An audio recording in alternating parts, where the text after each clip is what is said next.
Fissures within Israel's political and security establishment are deepening as mounting internal pressures challenge Prime Minister Benjamin Netanyahu's handling of the Gaza war and his increasingly authoritarian grip on power, a grip he has maintained at all costs to ensure his political survival.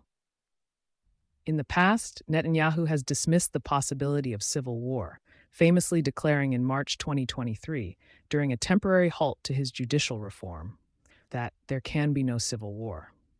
But the political landscape has changed dramatically since then. What was once unthinkable is now part of mainstream discourse, with senior officials and respected figures warning of a society on the verge of internal collapse. The use of civil war in Israeli political vocabulary is not entirely new.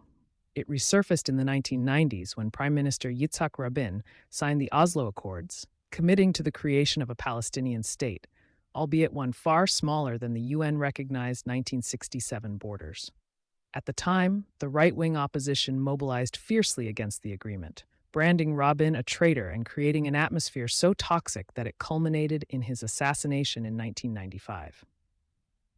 Today, the same rhetoric of betrayal and division has returned, now directed at those calling for a ceasefire or negotiations. But the stakes are even higher. Unlike the Oslo period, when the debate was about the future of peace, the current crisis is about the future of Israeli democracy, institutional integrity, and social cohesion. And at the center of it all is Netanyahu, accused by critics of choosing war over unity, division over consensus, and personal power over national interest. But in March 2025, with Israeli society more polarized than at any time in recent memory, Netanyahu has conspicuously avoided offering assurances of no civil war. His silence contrasts sharply with the growing chorus of warnings from senior political and legal figures, suggesting a marked shift in the national discourse. Meanwhile, nothing seems to be stopping Netanyahu from insisting on continuing the war against Hamas. Netanyahu's decision to dismiss Shin Bet chief Ronen Bar has further deepened social divisions.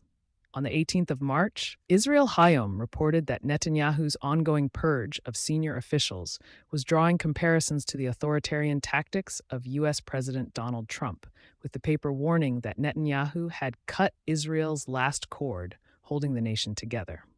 These sackings, seen as an attack on the independence of state institutions, have accelerated what many now describe as the breakdown of a shared national identity. The backdrop to this political crisis is an unrelenting protest movement that has been active since 2023, driven by public anger at the government's refusal to secure a hostage deal and its continuation of the war. Demonstrations have escalated sharply since late 2024, with calls for civil disobedience, including nationwide road blockades in January and February 2025. These protests are no longer just opposition rallies. They have become a mass movement, reflecting the deep erosion of confidence in Netanyahu's leadership and the sense among many Israelis that the country is heading towards irreparable collapse.